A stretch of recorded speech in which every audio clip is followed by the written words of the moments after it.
Ladies and gentlemen, as we begin, we would like to remind you that this session has been pre-qualified to support continuing educational requirements for several CompTIA, GIAC, and CertNexus cybersecurity certifications.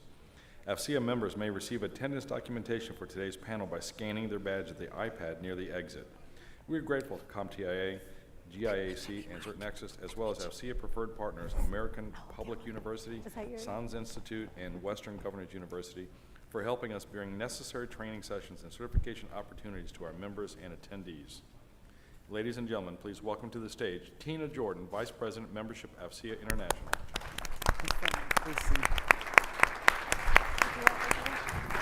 Hello, and welcome to today's session. Women in FCA hold several of these panel sessions throughout the year, as well as the annual Women's Appreciation event held at West in San Diego in each February. Our upcoming fiscal year 2023 panels will be held in November at TechNet Indo-Pacific in Hawaii, in May at FCA's International's TechNet event, cyber event in Baltimore, and then again next August back here in TechNet Augusta. All of the women in FCA events, panels, and receptions are made possible by our sponsors. Our longtime sponsor, Sienna Corporation, is partnering with Converge Government Solutions for this panel today at TechNet Augusta. We are so pleased that they are supporting women in FCA, and we're very grateful for your sponsorship. All of the senior cyber leader panels are followed by a Meet the Panelists Reception. Today, we are happy to invite you to the reception, which will take place immediately following this panel at 5 p.m. in the Riverview hallway, which is not this hallway, it's the one right across, back by the Estes and Lamar rooms. You have a ticket for the event, which was attached to your registration badge, so please be sure to redeem it at the bar for a drink and join us.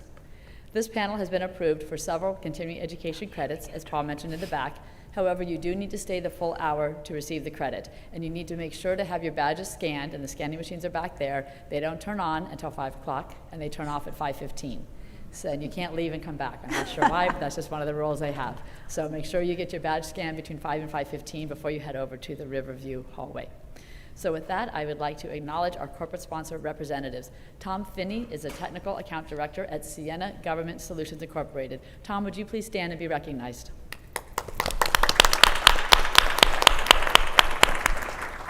And now I would like to invite to the podium Rachel Kroll, Government Account Manager, Information Technology at Converge Government Solutions. Rachel will introduce the panel. So please join me in a warm FCA welcome for Rachel. Thank you.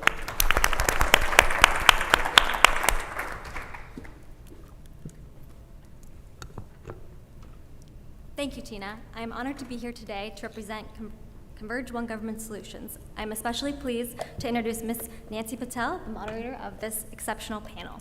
Ms. Patel is Vice President of Public Sector at Immuta, a leader in cloud data access control with expertise in engineering, security, ethics, and law. She has more than 2 decades of experience in cybersecurity, data analytics, and the public sector. She deploys industry best practices to expand Immuta's capacity and ensure its public sector customers receive the best support, guidance, and delivery possible to meet their data governance needs. Ms. Patel is devoted to empowering women working in technology and national security. She launched the Women of Immuta Network and Coffee Roulette, a virtual coffee date that offers women the opportunity to network, share career development advice, and find common ground. Thank you, Ms. Patel, for loaning us your time and talent on the Senior Leaders panel here today. We are looking forward to a great discussion. Thank you. Thanks so much, Rachel. I'm super excited to be here and very excited and honored to be sitting next to these women on the panel today. Hopefully we have some exciting conversation in store related to risk management and how this group of women views it and sees it in their day-to-day jobs. So really excited to share that with you. We'll quickly do some introductions, and we'll start at the far end of the table with Ms. Bhavani Turasingham. Dr. Turasingham is the Founders Chair Professor of Computer Science, the founding executive director of the Cybersecurity Research and Education Institute, and the co-director of the Women in Cybersecurity and Women in Data Science Centers at the University of Texas at Dallas. She is also a visiting senior research fellow at King's College, the University of London. In addition to her accomplishments in academia, she has also spent time in industry at Honeywell, MITRE, and the National Science Foundation. She has authored 16 books, published over 130 journal articles, and over 300 conference papers, and has invented 7 patents in cybersecurity and data science. She received her PhD, that's right, wow. She received her PhD in computability theory from the University of Wales and the prestigious earned higher doctorate from the University of Bristol in the UK for her published work in secure data management. So please welcome Ms. Terresingham. Hard act to follow. Next is Captain Christina Hicks. Captain Hicks is the commanding officer of Navy Cyber Defense Operations Command, the Navy's cybersecurity service provider, and she's commander of Navy's Defensive Cyber Operations Task Force 1020. A career information professional officer, she has served over 23 years and has experience across information technology, space communications, and surface warfare. Captain Hicks has served in the office of the Chief of Naval Operations and previously commanded Navy Computer and Telecommunications Station in Guam. She is a certified information systems security professional, a project management professional, designated joint qualified officer, a member of Navy Space Cadre, and holds degrees in professional physics, engineering management, and space systems operations. She's the founder of the Women in the Navy Hampton Roads chapter. Please welcome Captain Christina Hicks. Next, Ms. Wanda Jones-Heath is the Principal Cyber Advisor for the Department of the Air Force. In this role, Ms. Heath provides subject matter expertise to the Secretary of the Air Force and Air Force Chief of Staff, as well as the Undersecretary of Defense and the OSD PCA. She's responsible for overseeing the implementation of the Air Force's cyber strategy, managing cyberspace recruitment, resourcing and training cyber mission forces, assessing cyber readiness, orchestrating cyber acquisition, advocating for cyber investments, implementing cybersecurity supply chain risk management, and securing information systems and weapon systems. I'm very excited to get into some of that in a few minutes. Mrs. Jones-Heath spends much of her time connecting teams together, building bridges for collaborating, and finding and addressing gaps in the Air Force's cybersecurity posture. Prior to her current position, Ms. Jones-Heath previously served as the Chief Information Security Officer, and she graduated from the University of South Carolina in 1990 with a degree in computer science. Please welcome Ms. Jones-Heath. And lastly, next to me, but not least for sure, Ms. Victoria Washington is the founder, president, and CEO of Vision IT, a woman-owned small business in San Antonio, Texas. Since Vision IT's inception in 2003, Ms. Washington has led Vision IT to win and sustain several multi-year contracts across the Department of Defense and intelligence agencies across the United States and abroad. Ms. Washington is passionate about educational development of underserved populations, particularly in STEM, as well as entrepreneurship and encouraging women in the workforce. Harnessing this passion, she pioneered a women's professional networking platform called Women with Vision. Ms. Washington has degrees in computer science and math from Grambling State University and systems engineering from George Mason University. Please welcome Ms. Victoria Washington. So I think with those introductions, we can all say these are the folks that are very qualified to tell us about risk management, the risk management framework, and I think how we can improve as a team going forward on this. So start out with kind of a broad question for you all. Maybe start with Ms. Washington next to me. What does risk management mean to you, and how do you think about it day to day? It's a journey. It's ever going. There's no final destination. As cyber threats continue to change day in and day out, compliance, we have to just continue to readjust as we assess, identify, and reevaluate how we're going to address those concerns. So it's a continuing journey that we're on, and not looking forward to it stopping anytime soon. Right. So. Yeah, absolutely. Thanks. Yeah, Captain Hicks, what are your thoughts on kind of how you think about risk management? Well, as leaders, risk management, that's our everyday job. So it's something that we're constantly thinking about and balancing. It's how we have to identify risk, we evaluate it, and most importantly, as leaders, we prioritize it, right? We have to balance competing priorities, getting the mission executed, operations. So we have to think about our personnel who are always a priority, also safety, those sorts of things. So really it's what we get paid to do is risk management every day. Yeah, absolutely. It's great, a journey and every part of the everyday life. Wanda, I'm curious, do you have a story or kind of something you could share with us about how you've actively implemented risk management kind of in your day-to-day job? Or? Yeah, I look at it as, certainly agree with both of the previous persons, but I look at it from a readiness standpoint. There are multiple lenses to risk. You know, whether it's a cyber risk to our asset, whether it's a risk to our people, you know, having the right skills. One of the things I focus on certainly is, you know, how do we ensure that risk does not, keep us from doing our mission. And so I spend a lot of time with the warfighter and understanding their lens of risk. You know, there's a no-go or go decision. You know, is it the assets availability? Do we have the right people, the right skills? And then, you know, depending on, you know, the pieces of the mission that require us to have those dependencies. So for me, risk is every day. Everything I do is a lens through risk, in whether it's an investment, whether it's taking an asset out of the inventory, or having the right people in the right place. Yeah, that's interesting. There's sort of a lens for viewing all the decisions, I think, yeah. Dr. Tracy, you have a unique, I think, view on this as well. What are your thoughts? Or how you Yes, approach it? So I've been working in cybersecurity or computer security since 1985, when I was at Honeywell. And then I wasn't really, developing some high assurance secure database systems, and I wasn't really that involved in risk. But only after 9/11, and when the 9/11 Commission report came out about information sharing. And so I used to teach at FCA as well, PDC at the time. And so need to know versus need to share. And so there were some folks who said that if we share the wrong information, we will be fired. If we don't share, we are not going to be punished. But then, after 9/11 happened, the report said clearly information sharing was really crucial. That means we have to look at the risks involved. That's when I got into, cyber risks. So what are the risks with respect to sharing information? And then we started conducting research, quite a bit of research on risk and what about various other aspects with respect to risk versus security. And that also applies, as we have discussed the other panelists, like our day-to-day lives, right? So we always have to analyze what the risks involved and then take appropriate actions. Yeah, that's great, thank you.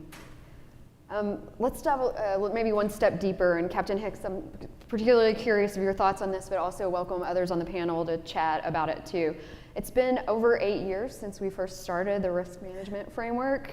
Everyone's favorite topic, maybe, I don't know, here in DoD. And with RMF, I'm curious, what do you see as some of the biggest benefits that it offers, and where are there still challenges or areas for opportunity that need to be addressed?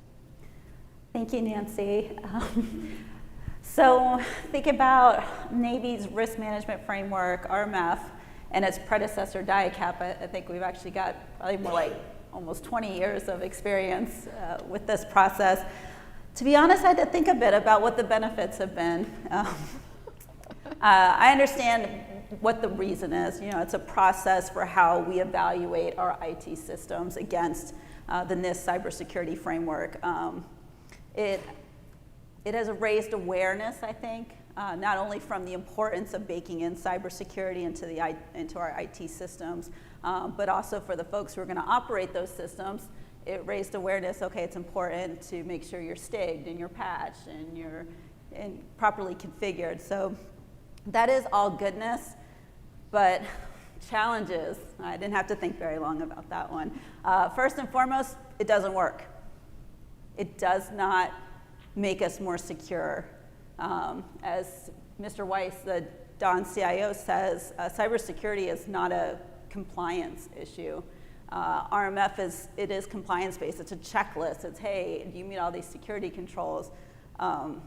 It's a very manually intensive process, lots of hours spent, resources, our people are resources, and we have to put a lot of folks towards this process. And at the end of the day, it doesn't make us more secure.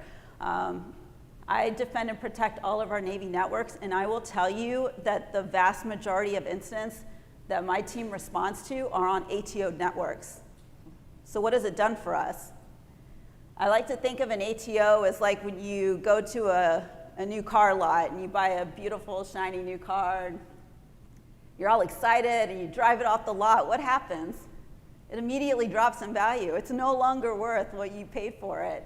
And then it continues to appreciate every day, and as the years go on, and an ATO is exactly the same. It may have meant something the day you got it. My network it's patched, it's stigged, it's properly configured, I am safe. I tell you what, it becomes less and less valuable each day thereafter. And that's why it doesn't work. Because you can't predict every vulnerability that's going to exist. You can't predict every threat and how things are going to be exploited. And that's what that checklist is trying to do. So the other thing is, an ATO is really, it's a snapshot in time, right?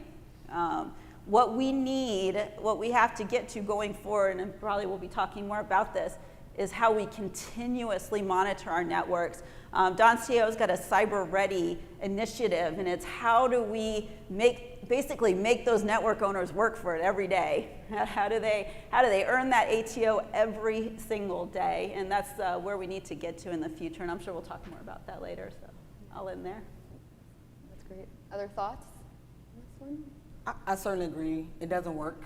As the former CISO, and now as the principal cyber advisor, I am inheriting a lot of ATOs and looking at the damage assessments when we have breaches. You're right. The systems have a wonderful piece of paper that says, I have met the requirements. And so one of the things we try to do is using best practice from industry.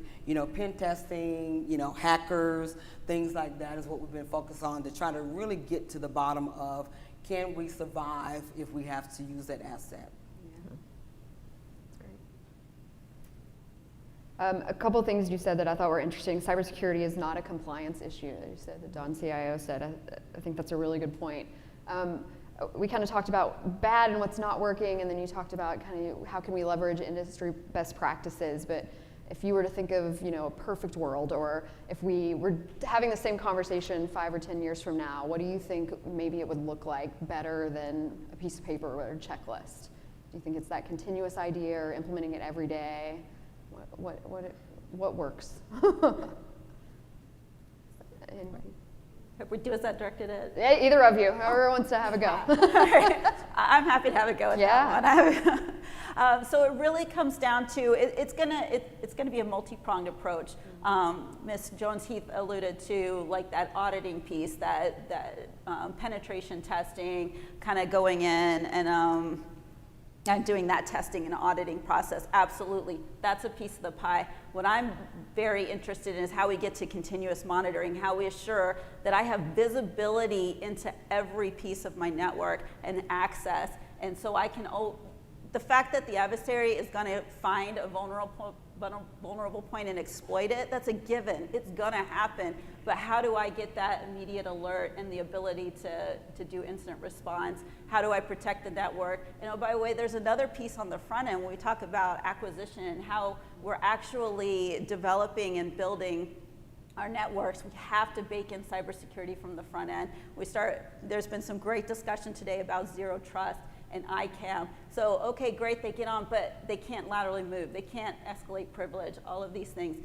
That's how we get to truly securing our networks. It's not, oh, we did our checklist, we're good today, see you in 3 years. Yeah, that's great.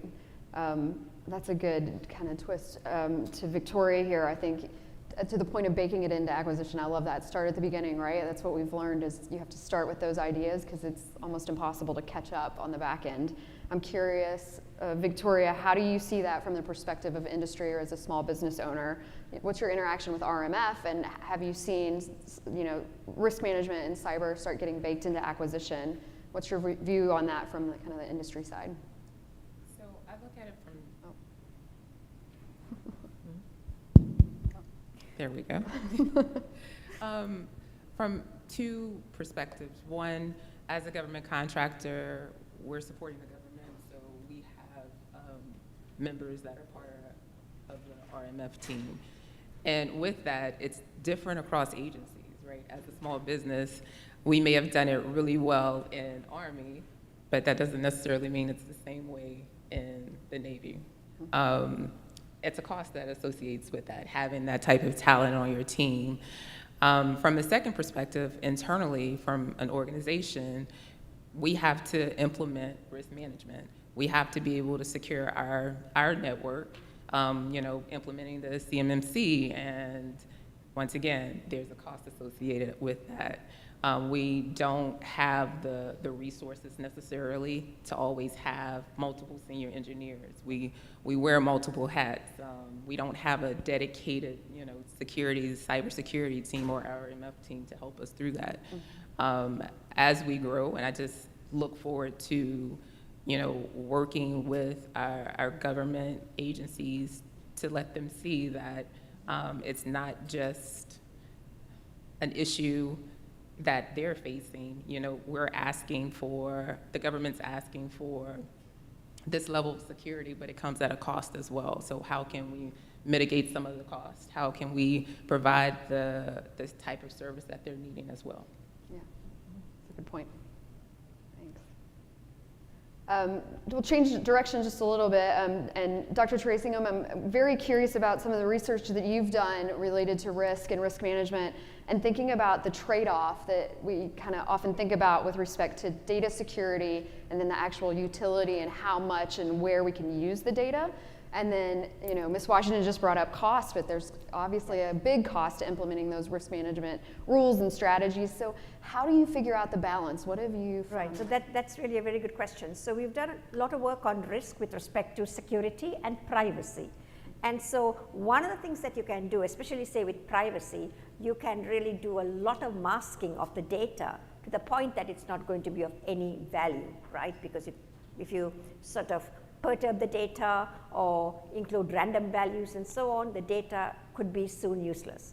And so that's where risk comes in, right? So risk is a major part. If there are no risks, then why do we need to mask the data? And then, of course, cost, right? So when you bring in the cost, privacy protection as well as implementing all these access control and all the security measures, they come at a cost. And so these three, risk, cost, and then the utility of the data. So these are our three parameters. And then, of course, it becomes, in a way, a dynamic programming problem, right? So keeping the cost fixed, then what about risk versus the privacy/security? Or if you want privacy/security, then what are the risks and then what are the costs? So that sort of is one thrust of our research.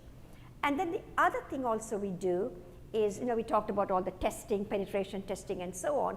There's now increasing interest, especially with safety critical systems and cyber physical systems, the power grid and so on, to bring in formal methods. Now, we know that formal methods for verification is very expensive, but that gives us a lot more assurance. And so bringing in formal methods, of course, why do we want to verify every piece of code? Especially these systems, cyber physical systems, like we are now working on Internet of Transportation. These are massive systems. So why do you want to verify every piece of code when the risk is not as high, right? So there's a trade-off there. And then another thing that I'm on the advisory board of a company, and they implemented the NIST, the risk framework, and now they are doing quite well with respect to getting insurance. So they are measuring the risks, and then the companies are buying into them with respect to getting insurance. So that's also another area where companies, of course, if the companies have already been attacked, then of course the insurance is going to be higher, and then the other company's insurance is going to be lower. So it's sort of an interdisciplinary approach. It's not just computer scientists and cybersecurity specialists. We have to bring in the data scientists, and of course the decision science, and then the policy folks, and then the economists for the cost. So it's very much an interdisciplinary research, across multiple disciplines. So that's one of the challenges that we are being faced with these days. Yeah. Other thoughts on that and kind of the balance of that triangle?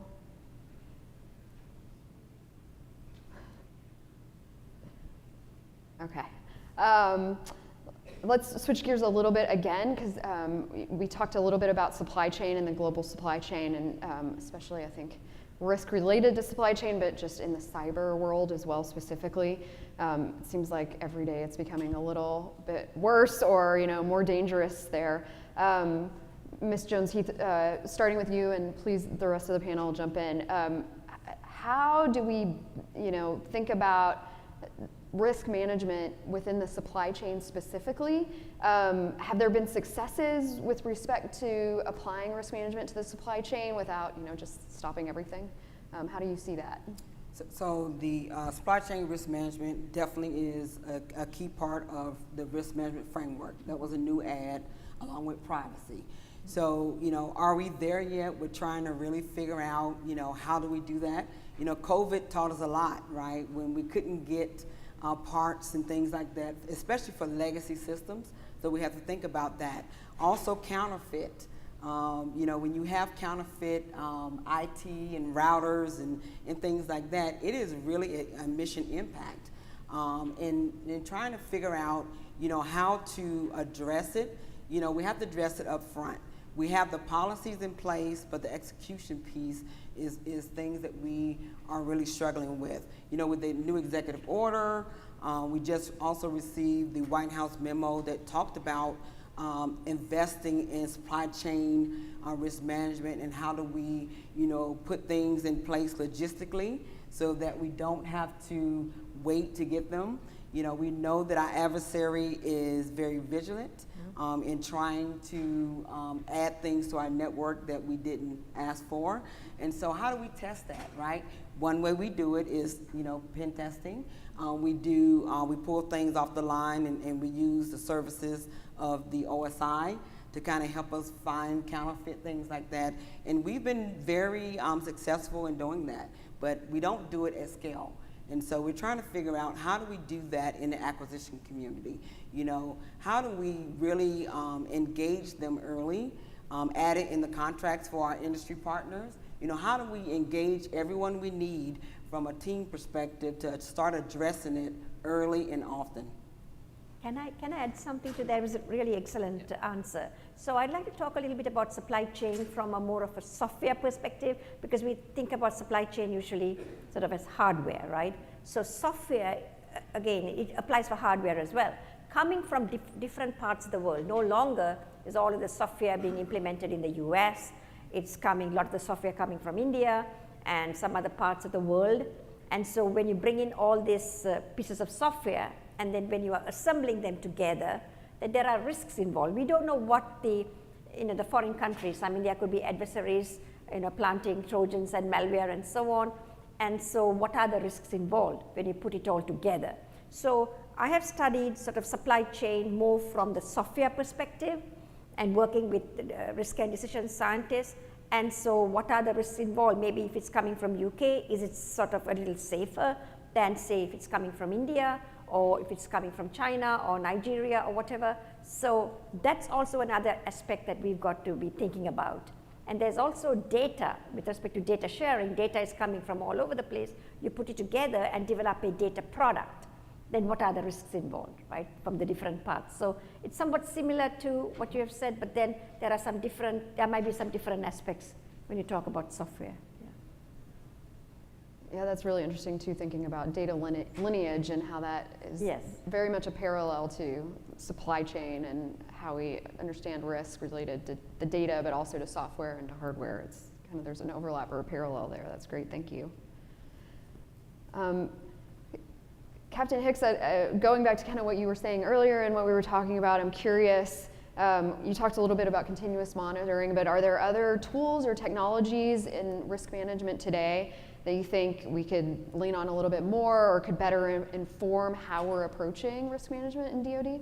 Absolutely, and I can speak to the way that we're approaching this in Navy. So during the global pandemic and the new kind of digital environment we found ourselves in, needing to do more telework and still execute mission, the Navy made a big leap into the cloud environment, specifically Microsoft Office 365, flank speed. What that enabled us to do from a cybersecurity perspective is to then leverage the security tools, the 365 Defender tools that came along with that licensing. And what we found was it just was transformative in how we executed defensive cyberspace operations for the Navy. So we essentially went from 170 plus sensors across all of our Navy networks to now when we turned on MDE on the Microsoft Defender for Endpoint on our endpoints, we're at over half a million sensors now and counting. The number just continues to grow as we continue to onboard it across our accepted networks. So now you take all of that data and we are leveraging Microsoft's just enormous lake of data from billions of endpoints all over the world, correlating that with real-time vulnerability and threat intelligence information. And it's just opened the aperture for us to get to that true continuous monitoring capability. One of the exciting things is we've really started to even develop more in that capability, what we call an asset awareness map. So, right, each of those hosts, each of the endpoints have to ping back to the cloud, and so now you get an IP for every one of those. Now all of a sudden you know where that endpoint is specifically, geographically to whatever command, which that used to take us, that used to take us days sometimes to correlate an IP address.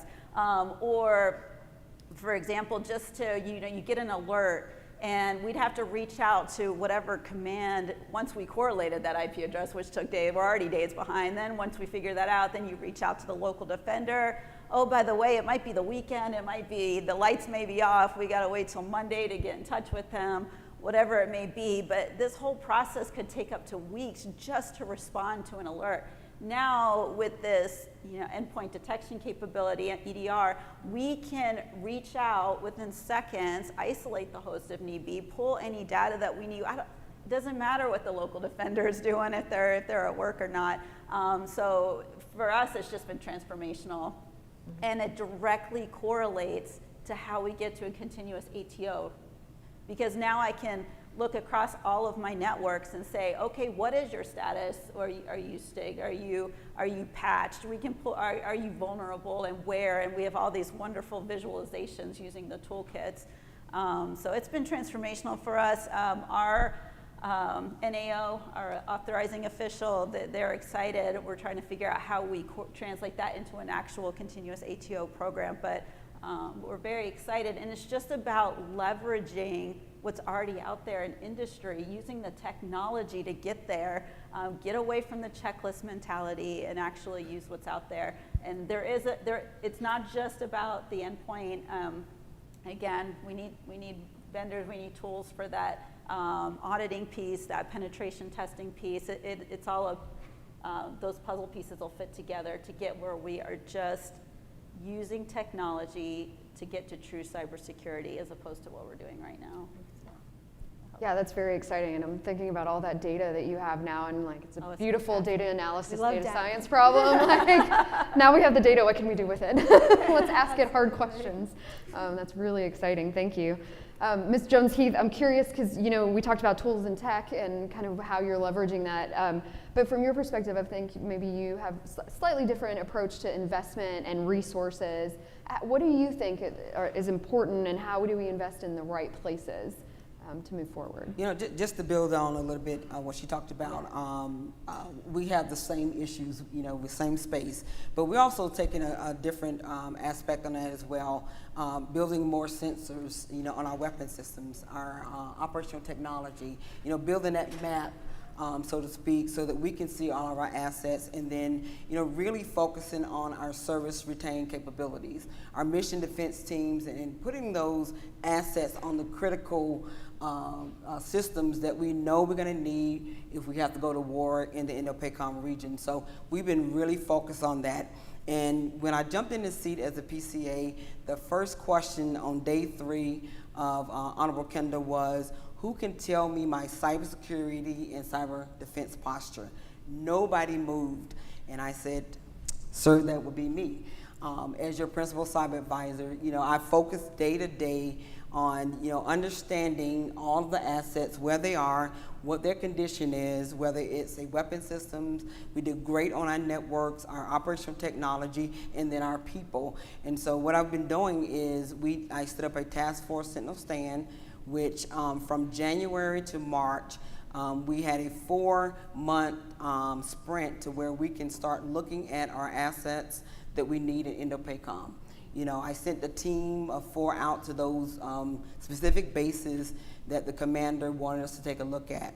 Found a lot of challenges and presented it back to the boss. A lot of analysis, a lot of going through a lot of, you know, working with NSA, working with NASIC, getting that threat picture, really understanding what the adversary can do to us, and then regurgitating it back to the leadership. And what we found was that we have some huge gaps. You know, how do we fix that? Whether it's tech debt, you know, we got money for that. Whether it's, you know, adding some different types of sensors to our weapon system, building our C2 structure. You know, General Brunson talked about that in INDOPACOM, and ensuring that we have that resiliency built in. And so we were very successful to get some money to kind of start down that road, but certainly not enough because we have not invested. And so he realizes that we have to do more for cyber, more for enterprise IT, and more for cybersecurity. Yeah, that's great. I can't imagine that day and raising your hand and being like, oh. That's amazing. Ms. Washington, I'm curious, kind of pulling this thread a little bit further from the industry side, how do we invest as industry to help and move forward with the problem too? And where do you see industry specifically being able to fill some of those gaps and helping DoD? I think Ms. Jones-Heath hit it on the point when she said we have to have the discussion. Industry and government have to talk about what's real, what's realistic given budget constraints, because sometimes we want the Louis Vuitton, but we only can afford the Target purse, right? It's a real issue. And so that's the key. I mean, we have to have these discussions. We have to be realistic on what we can do and what we can't do, not overpromise. Because when we overpromise and don't deliver, that's a problem. So the key is we have to have the discussion, we have to know what's real, and we have to know what we can do within the budget that we have. Yeah, that's a great point. Setting those guardrails, either way. I mean, and you have to set the appetite for risk. Right, right. Yeah. That's the big thing. What's your appetite for the risk that you're gonna take? Yeah. Yeah, I like thinking, it's, you know, data is the crown jewel. You can't have millions of crown jewels. So how do you decide what's the number one priority, what's the number one resource, and then how do we kind of go with that and Yes. address problem number one, priority number one. Yeah, that's great. Thanks. Dr. Terasingham, I want to go back to the data and all this great cyber data that we're getting, and then applying data science and AI and ML to some of that, and, you know, how does that evolution of explosion of data science fit into this risk management story? Right, so I think that's my biggest worry. One thing, of course, we are applying data science, machine learning, AI for lots of problems, including cybersecurity, and it's showing a lot of promise. And we've written a number of books and papers and implemented solutions and open source software and so on, so that's great. However, we are using AI for almost everything, right? Healthcare, finance, manufacturing, Internet of transportation, almost every aspect of our lives, they are now pushing AI, and it's become very real. What happens if these AI machine learning techniques are attacked? That's a very real possibility. And so if AI ML is being applied everywhere, and then these machine learning techniques are being attacked, then imagine the sort of the consequences. Can we trust these AI ML techniques? So a large part of my research, at least about 50% of my work, is on what's called trustworthy machine learning. But the challenges are so huge. So there's one group in the UK that's from University of Oxford that's looking at, again, formal verification for machine learning. And in the US, it's sort of picking up more recently. Then there's another group of researchers and even practitioners looking at adversarial machine learning.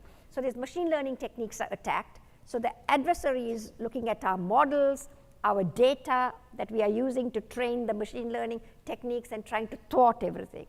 And so we are trying to look at what the adversary is up to and then trying to thwart the adversary. So it's becoming sort of game playing between us and the adversary. And so we are modifying the machine learning algorithms like neural networks and support vector machines, modifying it so that the adversary is not going to figure out what we are doing. But then if we are modifying the data, modifying the machine learning, it goes back to how much can we modify, my earlier point. We can modify to modify and perturb the data where it's not going to be of any value. So the challenge is to find the right type of modification, the right metric to use, and at the same time be useful. So we go back to the original, the risks involved. So if there are no risks, then we don't need to do anything. So we've got to figure out how much risk, what is the risk, rather than simply perturbing the data and modifying the machine learning algorithms. But still, this machine learning being attacked algorithms when everybody's using, right? Everybody's saying we need more and more AI people to work on practical problems. And so if these machine learning algorithms are attacked, and we heard that COVID vaccines that were being developed, some other company was attacking the algorithms and trying to figure out what the US was doing from some other country. And so there's a very real danger. So that's one of my concerns. And although you didn't ask this question, another one I want to add is if quantum computing becomes real, I hope it's not going to happen in my lifetime, because I'm really, really worried about the crypto systems, unless post-quantum cryptography really works. So that's a terrifying situation, because all our crypto will be of no use. So I just wanted to add that bit in. I definitely want to jump in that crypto mod. It will happen in your lifetime, according to the threats. But we are focusing on that too, because we know that that's going to be a huge impact to the way we do business. But back to the AI, the pieces that that I worry about from a risk perspective is the ethics piece. We design it. Human. Design it. And so are we really building the neural networks right, using what, the human, you can build whatever you want to build. Now, how do we validate that we're not imposing something into those algorithms that we really don't want? Ms. Jones, you've raised that's another aspect, since it's not cybersecurity, somewhat related.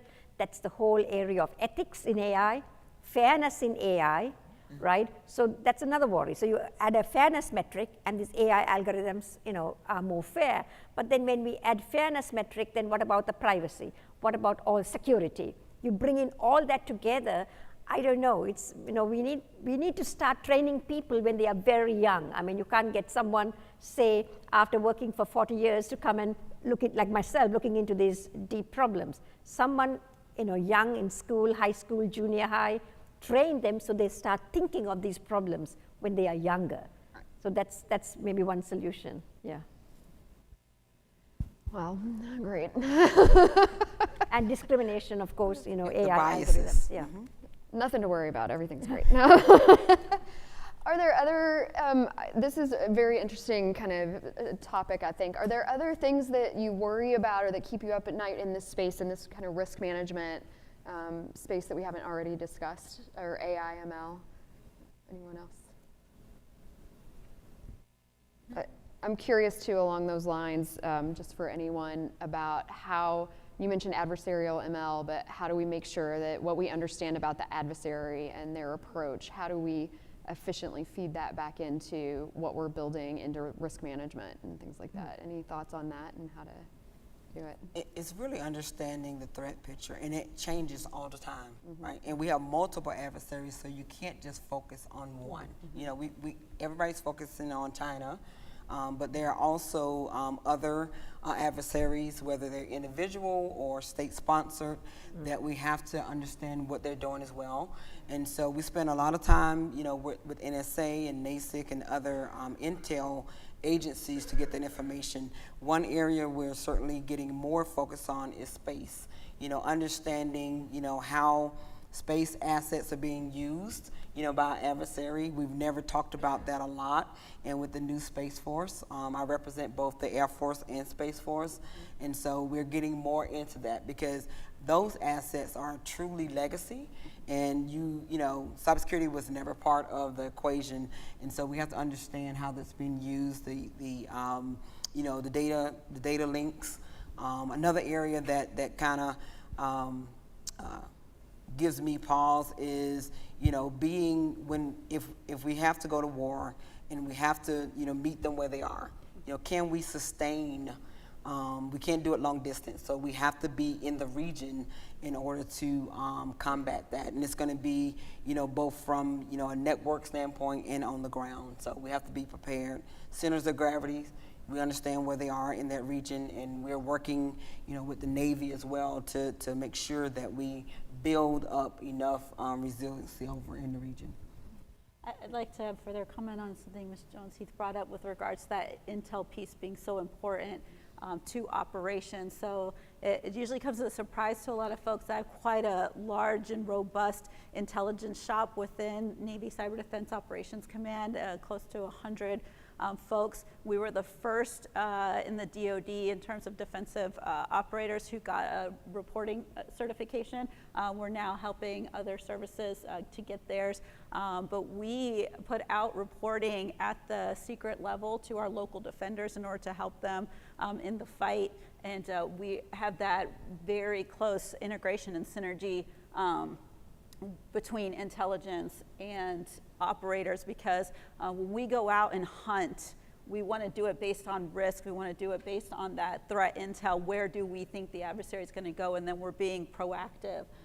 So it's an important piece. The other one I would say is in terms of trying to get ahead of the adversary is unleashing the incredible imagination and innovation of our young people. Like for NCDOC, we have the Navy Red Team also integrated with our operators. It's what we refer to as purple teaming. So we have our Navy Red Team. They're going in, they're saying, okay, if I was the bad guy, this is how I think I would attack this network. And then they go execute the mission, they see if they're successful. And then importantly is that feedback loop to our hunters of, hey, you need to potentially look at this TTP, and then also feedback to our folks to get new signatures out there. And so it should just be a continuous loop.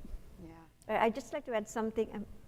What Captain Hicks has said, and also Ms. Jones and Ms. Washington. I mean, everything in the end, right, revolves around risk.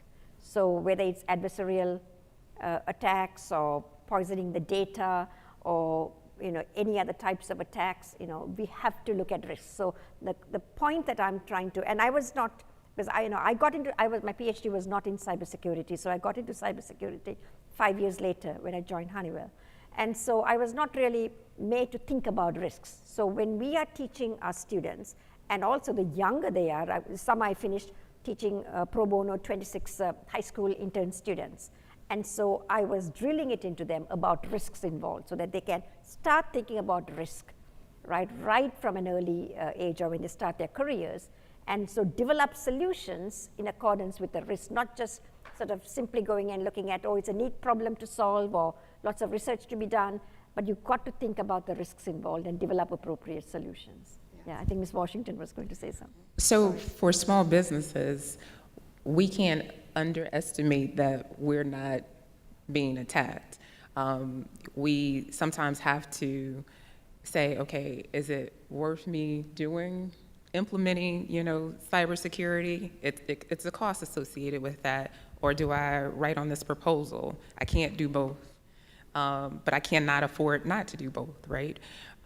So don't underestimate, just because we're a small business, that we're not targets. We're the easiest targets. And so cybersecurity is important to us regardless of our business size, which is a lot of small businesses take it for granted, or they just opt out not doing it. Right, that's trouble. It is. Yeah, that's great. We have a few more minutes, so I wanted to see if there was questions from the audience, or let someone else have a go. Yes, so we have a couple questions from the audience. Where do you turn to outside of your organization to refresh or build your cyber-related skills?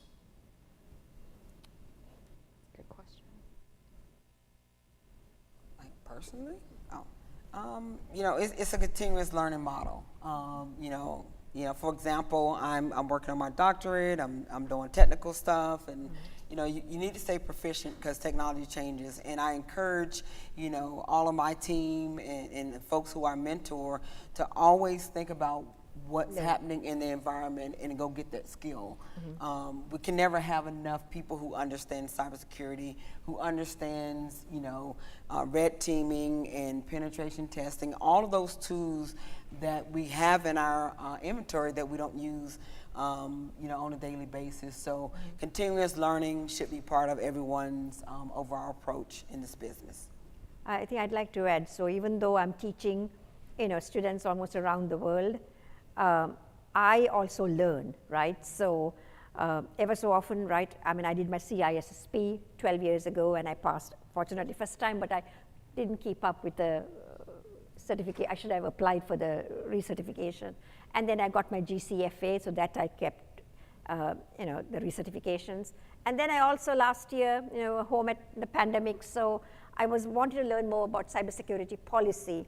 And so London School of Economics had an online course on public policy analysis, so I took that course. But my husband gets kind of embarrassed because he says, what if the professor goes and takes his exam like GCFA? There were my students outside supervising, and what if I come out because they tell us the results? Fortunately, I passed. He said it will be a total embarrassment. The professor has failed the GCFA. So he said, do not go and take any of these tests again. But I don't listen to him. I still do. So in the military, we often have the problem of, we have these schoolhouses and they'll build a curriculum, and then what happens, right? That training becomes very quickly stale and not up to date. So we do leverage a lot of industry training to try and stay current on the newest tools and capabilities. Also, of course, they have the cybersecurity workforce requirements that we have all of our personnel meet. So they have to get those continuous education units every year, and that also helps us to stay current. Education and training, right? And being part of the cyber workforce locally. And That's great. Another area we like to do is we like to send our folks to industry and vice versa to get that, maximize that experience and perhaps learn something that we're not doing really good. And so that helps when we can bring that back in to the department to take advantage of those new skills. Absolutely. We actually will take field trips to industry SOCs, so if anyone wants to volunteer.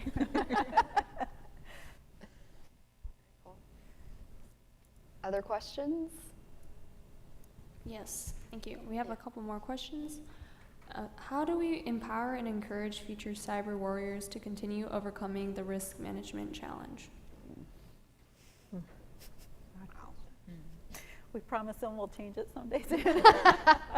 Persistence. Your persistence, be consistent, bring your ideas forward, find a leader who's not afraid to take risk. I'm the one that's on the edge hanging with my nails saying, I got this. I'm not the typical cybersecurity person. I will push it right to the limit because I know that that's what the adversary does. So just find someone who will listen and will be your advocate to senior leaders.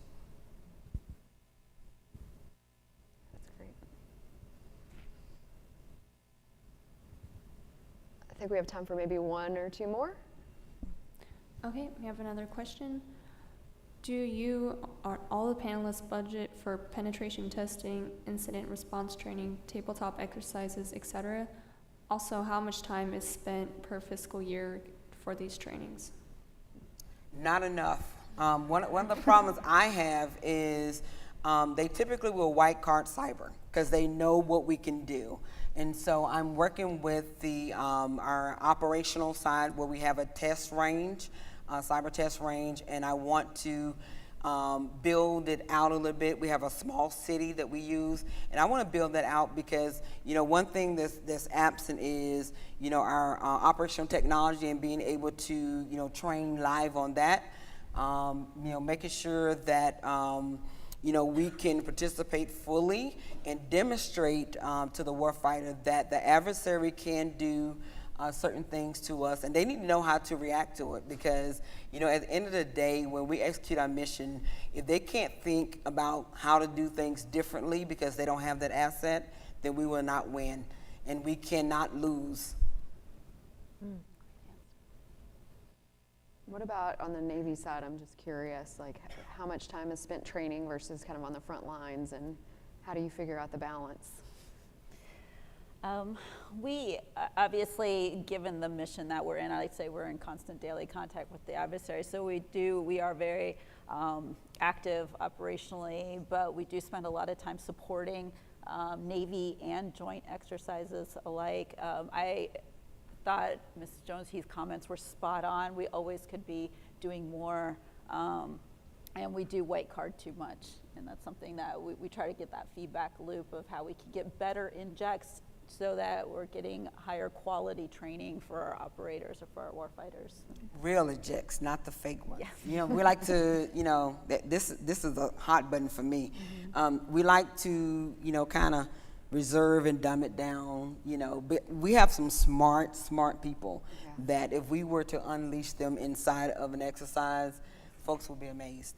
Yeah, right? Absolutely. Yeah, it's impressive.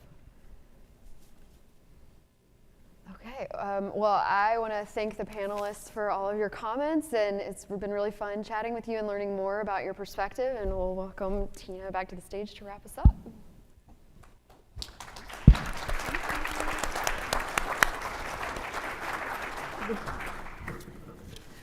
So I just want to mention the question about the training. So I'd be remiss if I didn't let you know about FCA's training. In an effort to help our members with their training and professional development, we actually have a few different offerings.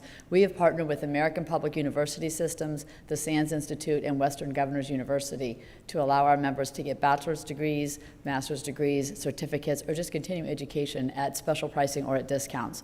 We also have online on-demand classes that we offer. If you go to fca.org and go to the education drop-down, you can click the link to get to our on-demand online, and again, continuing education, professional development courses, and all sorts of things, program management, women in business, project management, intelligence courses, again, all at a discount for FCA members.